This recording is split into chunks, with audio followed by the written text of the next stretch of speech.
بسم اللہ الرحمن الرحیم جی، یہ میرا پیغام اس وقت اس ملک کے پرائم منسٹر جناب انوار الحق کاکڑ صاحب اور پاکستان آرمی کے چیف جناب جنرل سید عاصم منیر صاحب کے لیے ہے۔ گزارش یہ ہے سر کہ اس وقت ملک معاشی طور پر ایک تنگ منظرنامے سے گزر رہا ہے، اور تمام جو کاروباری افراد ہیں اور جو کاروباری حلقے ہیں وہ پرائس فلکچویشن آف پیٹرول اور ڈالر کے انفلیشنری ایفیکٹ کی وجہ سے اپنے اپنے کاروبار میں مشکلات کا سامنا کر رہے ہیں، اور لے دے کے صرف ایک ریل اسٹیٹ کا سیکٹر رہ گیا تھا جو اس وقت لاکھوں افراد کو اپنے ساتھ جوڑے ہوئے تھا، اور ریل اسٹیٹ سیکٹر اور ڈیولپرز اور اس سے وابستہ افراد جو کنسٹرکشن کے شعبے سے منسلک ہیں وہ اس شعبے کو ہی صرف ایک ایسا اپنے لیے ریلیف پوائنٹ دیکھ رہے تھے جو اس وقت بھی اس تمام زبوں حالی کے بعد بھی اس وقت اپنے آپ کو سروائیو کرا رہا تھا۔ اور پاکستان نے اگر کبھی ترقی کرنی ہے تو اس ترقی کا پیرامیٹر اور اس ترقی کی میجرمنٹ صرف اور صرف ریل اسٹیٹ ہوتی ہے، اور وہی ریل اسٹیٹ ہی ہے جو دنیا میں سنگاپور اور دبئی جیسے ملکوں کی شناخت بنی ہے۔ Whenever a country grows it parks its revenue, it parks its profitability, اپنے ایسٹس کو ریل اسٹیٹ کے زمرے میں لوگ پارک کرتے ہیں، اور ریل اسٹیٹ گروتھ سے آپ کسی بھی ملک کی گروتھ کا اندازہ لگا سکتے ہیں۔ اور الحمدللہ ہم بلو ورلڈ سٹی کی مینجمنٹ نے اور جو موٹر وے اور اسلام آباد کی ویسینٹی میں، انٹرنیشنل ایئرپورٹ کی ویسینٹی میں بہت سارے ڈیولپرز ہیں، جس میں بہت سینئر ڈیولپرز، جس میں ملک ریاض صاحب بھی ہیں، جس میں کیپٹل سمارٹ سٹی کے زاہد رفیق صاحب بھی ہیں، بلکہ ہم نے فیصل ہل کے چودھری مجید صاحب کو بھی انوائٹ کیا، اور اس کے علاوہ میاں عامر صاحب جو دنیا گروپ والے ہیں ان کو بھی انوائٹ کیا کہ آپ آئیں اور ہمارے ساتھ اسلام آباد ایئرپورٹ کی ویسینٹی میں جو رقبہ ہے اس کو ہم سب مل کے ایک فقید المثال قسم کا شہر بناتے ہیں، ایک ٹورسٹ سٹی بناتے ہیں، یہاں پہ ٹورزم فری وے ڈیولپ کرتے ہیں، دنیا کی سب سے اونچی بلڈنگز نہیں تو تیسرے چوتھے نمبر کی بلڈنگز بناتے ہیں، ہوٹلز بناتے ہیں، یہاں پہ ہم ٹورسٹ ایکٹیویٹیز بڑھانے کے لیے واٹر پارکس بناتے ہیں، تھیم پارکس بناتے ہیں، اور دنیا کی سب سے بڑی مسجد یہاں پہ ڈیولپ کرتے ہیں، اور بہت سارے ایسے ٹورسٹ اسپاٹس جو پوری دنیا میں مشہور ہیں ان کو یہاں پہ ان کو انسپریشن لیتے ہوئے یہاں پہ ریپلیکیٹ کرتے ہیں۔ تو یہ اس قسم کا ایک شہر ڈیولپ ہو سکتا ہے، ایک پروڈکٹ ڈیولپ ہو سکتا ہے جو یہ اہلیت رکھتا ہے کہ وہ اس ملک کا قرضہ اتار سکتا ہے۔ یہ کوئی غلط کیلکولیشن نہیں ہے جی، یہ 8-10 لاکھ کنال کا جس وقت شہر آباد ہوگا تو یہ کیپیسٹی رکھتا ہے کہ یہ پوری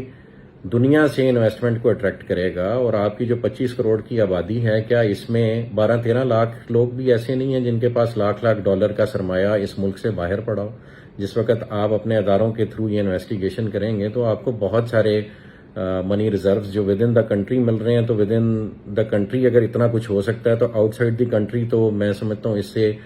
10 گنا 20 گنا 100 گنا زیادہ مال آپ برآمد کر سکتے ہیں۔ لیکن ڈنڈے کے زور پہ کبھی بھی کوئی ملک نہیں چلا، اور یہ صرف پالیسیز ہی ہیں جو آپ بنانے کی کوشش کر رہے ہیں جو اس ملک کو چلائیں گی۔ اور اس شہر کا آباد ہونا جو اسلام آباد ایئرپورٹ کی ویسینٹی میں ہے، جس میں تمام سارے بڑے ڈیولپر سٹیک ہولڈرز بن رہے تھے، ایون یہ کہ ہم ڈی ایچ اے کو یہاں پہ رقبہ آفر کر رہے تھے اور ڈی ایچ اے یہاں آ رہا ہے، اگر یہ سب مل کر ایک شہر بناتے ہیں تو آرمی چیف صاحب اور کاکڑ صاحب اس ملک کا قرضہ اتارنا کوئی مشکل نہیں ہے۔ میں نے کاکڑ صاحب کا بیان سنا ہے، ہاؤسنگ سوسائٹیوں کو وہ ایک غلط پرسیپشن سے دیکھتے ہیں، اور کاکڑ صاحب ملک سے باہر جانے کو کوئی مسئلہ نہیں سمجھتے۔ جناب وزیر اعظم صاحب، یہ بہت بڑا مسئلہ ہے، اگر 30-40 سال کے لیے آپ کا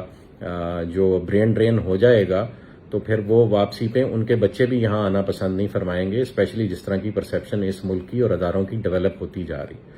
تو واحد اگر آپ کے پاس کوئی واپسی کا راستہ ہے تو وہ افراد راستہ ہیں جو اس ملک میں ڈیولپمنٹ کرنے کی کوشش کر رہے ہیں، اور الحمدللہ اللہ پاک کے فضل و کرم سے اللہ پاک کی رضا کے لیے ہم سمجھتے ہیں کہ اللہ پاک نے ہمیں اس کام پہ مامور کیا ہے کہ ہم اس ملک کی ترقی اور تمدن کے لیے کام کریں اور اپنے اداروں کے بازو بن کر کام کریں۔ ہمیں فخر ہے اپنی پاک فوج پہ، اور ہم جو پاک فوج شہادتیں لیتی ہیں اس ملک کے دفاع کے لیے، ہم سمجھتے ہیں کہ کسی بھی سیاستدان کا یا کسی بھی بیوروکریٹ کا یا کسی بھی افسر کا یا کسی بھی پرائیویٹ انڈیویجول کا یہ سمجھنا کہ اگر پاک فوج کو ہم کٹ ڈاؤن ٹو سائز کریں تو پھر یہ ملک بچا رہے گا تو یہ ان کی خام خیالی ہے. اگر آج تک یہ ملک بچا ہوا ہے اور آج تک سروائیو کر رہا ہے تو اس میں مین کلیدی کردار اللہ کی رضا کے بعد، آپ صلی اللہ علیہ وسلم کی دعاؤں کے بعد، آپ صلی اللہ علیہ وسلم کی احادیث کی روشنی میں صرف اور صرف پاک فوج وہ ادارہ ہے جو اس ملک کی سالمیت، گروتھ اور یونٹی کا باعث بنا ہوا ہے. ہمیں اس میں کوئی شک نہیں، اور اسی وجہ سے ہم اپنی ہر قسم کی قربانی دینے کے لیے تیار ہیں اپنے اس ادارے کی ترقی کے لیے اور اس ملک کی ترقی کے لیے.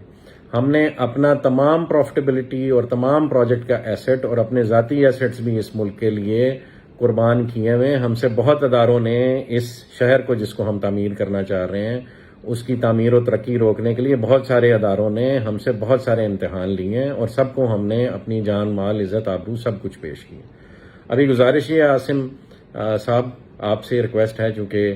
آپ کے ہاتھ میں اللہ پاک نے وہ نصرہ رکھی ہے کہ اگر آپ چاہیں اور آپ ایک انیبلنگ انوائرمنٹ کریٹ کریں اپنے پرائم منسٹر صاحب کے ساتھ مل کے، آنے والی گورنمنٹ کے ساتھ مل کے، تو یہ ملک ترقی کی وہ منازل طے کر سکتا ہے کہ اس کے بعد لوگ دبئی اور سنگاپور کی مثالیں دینا چھوڑ دیں گے، پاکستان کی مثال دیں گے. لیکن یہ سر تب ہوگا جب سارے کام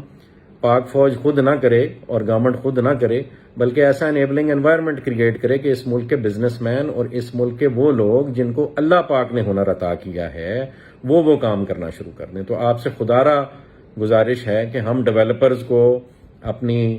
چھتری کے سائے تلے لیں اور ہمیں کام کرنے دیں اس ملک کے لیے. بھلے جب ہم سارا کام کر چکے ہوں تو maintenance and development and after sale service کے لیے بھلے وہ تمام ہاؤسنگ پروجیکٹس یا وہ پورے شہر کا کنٹرول کسی نئی اتھارٹی کو دے دیا جائے جو آنےسٹ لوگوں سے بنی ہوئی ہو، یا بھلے ڈی ایچ اے کے حوالے کر دیا جائے. ہمیں اس میں کوئی اعتراض نہیں، لیکن خدارہ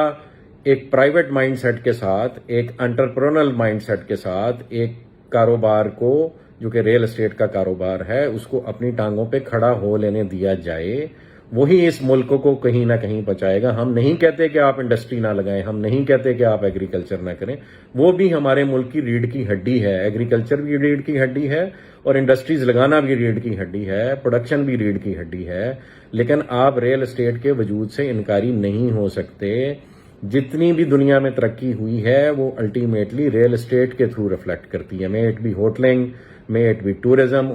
اور may it be even agriculture. Ultimately اس کا سارا سرمایہ آ کے آپ کے ریل اسٹیٹ میں پارک ہوتا ہے. اور جتنی بھی بلڈنگز ڈیولپ ہوتی ہیں وہ تمام الائیڈ انڈسٹریز کو سپورٹ کرتی ہیں، اور تمام جو ترقی ڈفرینٹ ادارے کرتے ہیں انہوں نے بھی الٹیمیٹلی آ کے کسی بلڈنگ میں ریزائڈ کرنا ہوتا ہے. وہ بھلے ہاسپٹلز ہوں، وہ بھلے آپ کے ہوٹلز ہوں، وہ بھلے ایئرپورٹ ہوں، تو ultimately it is real estate جس نے ڈیولپ ہونا.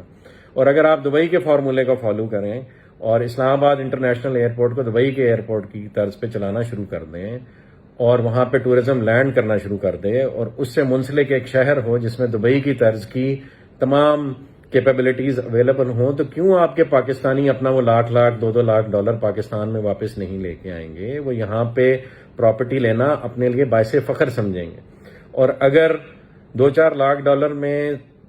ٹرکی اپنی نیشنلٹی دے سکتا ہے تو پاکستان بھی نیشنلٹی دے سکتا ہے. آپ تمام اپنے چیکس اینڈ بیلنسز کریٹ کریں جس سے آپ یہ انشور کریں کہ یہاں پہ کوئی نیگیٹو فرد نہ آئے، کوئی نیگیٹو ایکٹیویٹی نہ ہو. ہم ویسے بھی تو بہت سارے لوگوں کو اس ملک میں آنے دیتے ہیں، کوئی ایمبیسیز کے تھرو آتا ہے تو کوئی این جی اوز کے روپ میں آتا ہے. تو اگر ریل اسٹیٹ کی انویسٹمنٹ اس ملک میں آپ لوگوں کے سیکورٹی میکنزم سے گزر کے آنے لگ پڑے گی تو کیا یہ ملک ترقی نہیں کرے گا؟ اتنی سمپل سی بات ہمیں سمجھ نہیں آ رہی کہ ہم نے صرف ایک انیبلنگ انوائرمنٹ کریٹ کرنا ہے. اور وہ انیبلنگ انوائرمنٹ یہ ہے کہ آپ پرائیویٹ بزنس مین کو اپنا بزنس کرنے دیں، وہ اپنے ڈفرنٹ آئیڈیاز لگا کر ترقی کی منازل طے کرنے میں آسانیاں پیدا کرے کاروبار میں. سارا کام نہ گورنمنٹ کر سکتی ہے، نہ سارا کام فوج کر سکتی ہے،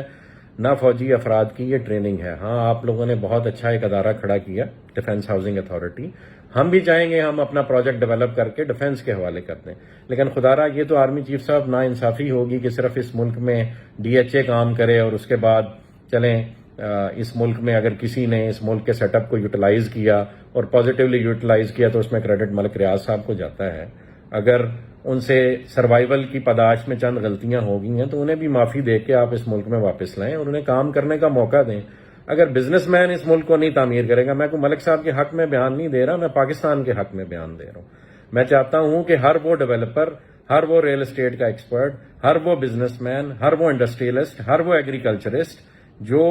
یہ ملک ڈیولپ کرنے کا خواب دیکھتا ہے اور پاکستان کو اسلامی فلاحی ریاست بنانے کا خواب دیکھتا ہے اور اپنے بزرگوں کی کئی بھی باتوں کی تعبیر کرنا چاہتا ہے کہ یہاں پہ باہر کے ملک سے لوگ آ کے نوکریاں کریں گے، تو وہ تب ہی ممکن ہے کہ جب آپ ان سب کے ہاتھ پیر کھول دیں اور ان کو کام کرنے دیں۔ پولیٹیکلی اس ملک نے کدھر کو جانا ہے وہ اللہ بہتر جانتا ہے، لیکن ہاں یہ سچ ہے کہ اگر ایک یونٹی آف کمانڈ رہے گی، وہ بھلے آپ کے موجودہ سیٹ اپ میں ہو یا آپ جو سیٹ اپ آگے فیوچر میں لانا چاہتے ہیں اس ملک میں ہو، لیکن یونٹی آف کمانڈ ہوگی۔ جو بھی ٹاپ ایگزیکٹو ہوگا، وہ آپ کا پرائم منسٹر ہو یا وہ آپ کا پریزیڈینشل سسٹم کے تحت پریزیڈنٹ ہو، جب آپ اس کو کام کرنے دیں گے اور اس نے بھی خود کام نہیں کرنا، وہ ایکسپرٹ سلیکٹ کرے اور ان ایکسپرٹس کے بعد جو اس ملک کے بزنس مین ہیں ان کو جو جس فیلڈ کا ایکسپرٹ ہے ان کو آگے آ کے کام کرنے کا موقع دے، تو تب یہ دبئی اور سنگاپور سے لازماً آگے نکل جائے گا۔ اور اگر چیف صاحب اب بھی ہم یہ کام نہیں کریں گے تو وقت ہمارے ہاتھوں سے نکلا جا رہا ہے۔ ہمارے ہمسائے میں بہت کچھ ہو رہا ہے، ہم نہ چاہتے بھی اپنے ہمسائے سے اپنا موڈ اور اپنا غصہ اور اپنا آپس کا جو مزاج ہے وہ بگاڑتے چلے جا رہے ہیں، اور آپ صلی اللہ علیہ وسلم کی احادیث ہیں اس خطے کے بارے میں، اور ان احادیث میں ایسے افراد کا ذکر ہے جنہوں نے کل کو کسی بھی قسم کی ترقی کا باعث بننا ہے دنیا میں۔ تو خدارا ہم کیوں نہ اللہ سے دعا کریں کہ وہ افراد ہم ہوں، بجائے اس کے کہ وہ افراد کہیں اور سے آئیں اور خدا نہ خواستہ آپ کے ملک کی عوام ان کو سپورٹ کرنے لگ پڑے۔ تو بہتر نہیں ہے کہ ہم اپنے ملک کی عوام، ہم اپنے ملک کے بزنس مین کو سپورٹ کریں اور وہ آپ کے ملک کا کاروبار ایسے کھڑا کرے کہ جو اقبال کا شعر ہے کہ نیل کے ساحر سے لے کے تابقا کے کاشغر، وہ اسلامی اسٹیٹ ڈیولپ ہو اور آپ کی سربراہی میں ڈیولپ ہو۔ تو خدارا ریکویسٹ یہ ہے کہ اس وقت آپ کے چند ادارے، میں نہیں جانتا، کسی کا نام نہیں لینا چاہتا کون کون ملوث ہے، لیکن آپ کے چند ادارے جو سویلین ہیں، شاید اس میں کوئی اور یونیفارمڈ ادارے بھی ہیں، وہ یہ نہیں چاہتے کہ ان کے علاوہ اس ملک میں کوئی اور ریل اسٹیٹ کا کام کرے۔ آپ سے ریکویسٹ ہے کہ یہ اگر ہماری غلط فہمی ہے تو یہ دور کی جائے، اور پرائیویٹ ڈیولپرز کو آپ کے سویلین ادارے سپورٹ کریں، اور وہ ایک شہر نہیں، پاکستان میں کئی شہر بننے کی کیپیسٹی ہے، اور پاکستان کے نیچرل ریسورسز اتنے ہیں کہ وہ یوٹیلائز ہوں تو it can become a super power in a matter of 5 to 6 years. All you have to do is provide them with an enabling environment. میری آرمی چیف صاحب آپ سے ریکویسٹ ہے، کاکڑ صاحب آپ سے ریکویسٹ ہے، اپنے اداروں کو لگام دیجئے۔ انہوں نے ایک طوفان بدتمیزی کھڑا کیا ہوا ہے۔ جتنے ریل اسٹیٹ سے منسلک افراد اسپیشلی پنڈی اور اسلام آباد میں تھے، وہ کسی نہ کسی ایجنڈے کے تحت وہ اس وقت جو ہے وہ ظلم و جبر اور بربریت کا شکار ہیں، اور ان کو ڈیفیم کرنے کی کوشش کی جا رہی ہے۔ آپ ہمارا شہر آ کے دیکھیں، ہم نے ایسا شہر ڈیولپ کیا جو آج تک DHA نہیں سوچ سکا، اور جو آج سے پہلے بڑے ڈیولپرز بھی یہاں نہیں سوچ سکے۔ وہ اللہ کے فضل و کرم سے ان کی شاگردی میں، ہم سمجھتے ہیں آپ لوگ بھی ہمارے استاد ہیں، جو پرائیویٹ ڈیولپرز پہلے اس ملک میں کام کر رہے ہیں وہ بھی ہمارے استاد ہیں۔ ہم نے اس کی شاگردی میں، ان کی شاگردی میں ایک اچھا اسٹوڈنٹ ہونے کا ثبوت دینے کی کوشش کی ہے، اور ایک گروتھ اور ڈیولپمنٹ کا سفر شروع کیا ہوا جس کا ہم چاہیں گے آپ سب حصہ بنیں۔ میں آرمی چیف صاحب سے ریکویسٹ کروں گا ہمارا پروجیکٹ وزٹ کریں، بلو ورلڈ سٹی کو وزٹ کریں، کیپٹل اسمارٹ سٹی کو وزٹ کریں، فیصل ہلز کو وزٹ کریں، اس پورے علاقے کو وزٹ کریں، اسلام آباد ایئرپورٹ کی ویسینٹی وزٹ کریں۔ یہاں پہ ایسا فقید المثال شہر بنایا جا سکتا ہے آرمی چیف صاحب جو آپ کے ملک کا قرضہ اتار سکتا ہے۔ ہمیں در در بھیک مانگنے کی ضرورت نہیں ہے، ہمیں ٹرکی جا کے بدنام ہونے کی ضرورت نہیں ہے، ہمیں ایون اپنے دوست ملکوں سے بھی بھیک مانگنے کی ضرورت نہیں ہے۔ ہم ان کے سرپرست بن سکتے ہیں، ہم ان کے بازو بن سکتے ہیں،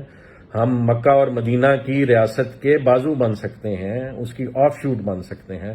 خدارا ہمیں اپنے پیروں پہ کھڑے ہو لینے دیجئے، ان اداروں کو لگام دیجئے اس سے پہلے کہ بہت دیر ہو جائے۔ اس وقت RDA نے اور ڈسٹرکٹ کونسل نے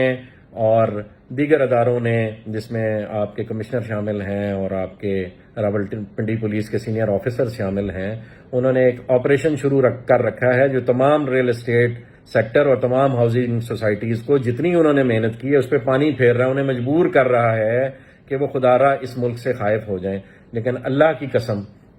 قسم، اللہ نے ہمیں بنایا ہے اس ملک کی ترقی کے لیے، ہمیں اللہ نے بلایا ہے دین اسلام کی سربلندی میں اپنا کردار ادا کرنے کے لیے، اور وہ ہم اپنے خون کے آخری قطرے تک انشاءاللہ نبھائیں گے۔ ہم کسی ادارے سے نہیں لڑیں گے، ہم پاک فوج کو بھی ہمیشہ سلوٹ اور سلام کریں گے۔ ہم تمام اپنے اثاثے، اپنے ذاتی اثاثے اور اپنے کاروباری اثاثے بھی اس پاک فوج پہ اور آپ کی ڈیفنس ہاؤسنگ اتھارٹی پہ بھی قربان کرتے ہیں۔ ہمیں اپنا مزدور بنا لیں، لیکن خدا را اس ملک کو ڈیولپ تو ہونے دیں، ہمیں کام تو کر لینے دیں۔ صرف اتنی سی گزارش ہے آرمی چیف صاحب، خدا را ان کو لگام دیجئے، نہیں تو یہ سب کو آپ سے خائف کر دیں گے، اور کسی ملک کو ہم پہ حملہ کرنے کی ضرورت نہیں پڑے گی۔ یہ کام ہم خود ہی کر لیں گے۔ ہم ایک خودکش حملہ کرنے کی طرف جا رہے ہیں، بہت سپیڈ سے جا رہے ہیں، نہیں روکا گیا تو دشمن اپنے مقاصد میں کامیاب ہو جائے گا، اور اللہ کو بھی ہم منہ دکھانے کے قابل نہیں رہیں گے، نہ اس دنیا میں نہ آخرت میں۔ جزاک اللہ خیر۔ خیر کی امید ہے، اور امید ہے اس پیغام سے آپ وہ پازیٹیو وائب لیں گے جو ہم دینے کی کوشش کر رہے ہیں۔ جزاک اللہ خیر جی، والسلام۔